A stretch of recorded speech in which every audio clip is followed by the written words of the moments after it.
Even in the context of the hyper-fertile New London music scene, the Royale Brothers were giants. Their diverse personalities fit like an odd but wondrous chemical compound. They had a hurricane-force stage show, and the songs were spooky, visionary rock and roll epics. The 2008 death of guitarist Phil Agins of a drug overdose had devastating effects.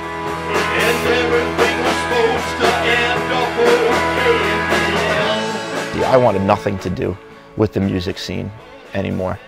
I couldn't work. And you know, music was a huge part of our lives. Like, you take that out, like, you have to, if you don't get that stuff out there, you start to go a little bit stir crazy, you know. Some band members continued with separate projects, but vocalist Joey Macrino remained adamant that the Royale Brothers would not go on without Agins. I didn't want to be a Royale Brothers cover band. I always told you that, you know. Never wanted to be a cover band. I can understand. I felt that way too. I was torn. Like, no, never play again. But how could we not? Earlier this year, Macrino was reminded that maybe the spirit of the Royale Brothers was bigger and more important than the anger and the sorrow. I was at an assembly, a school assembly, and I was seating my kids, and somebody yelled, "Hey, Royale!" from the crowd. It caught me off guard, and it really got me to thinking, and I'm like, because like Bobby had thought, well, maybe let's let sleeping dogs lie. Let's let the Royale Brothers be remembered for what it was and move on. When you're in that situation, you don't realize, like, you're not just doing the music for yourselves, but people kind of depend on that. And I'm like, I have to stop being selfish. I have to confront, you know, this sorrow. I'm like, I got to do it. Fate was also kind. In the context that Agins' unique musicality and personality can't be replaced, the group never really considered that maybe there was someone who could help. Mike Desmond, soon to be Macrino's brother-in-law, is a guitarist who performs Agins' parts with respect and verve, and brings his own empathetic skills as well.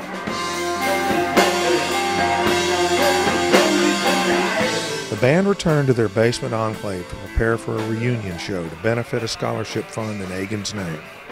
I think the benefit will be a happy occasion.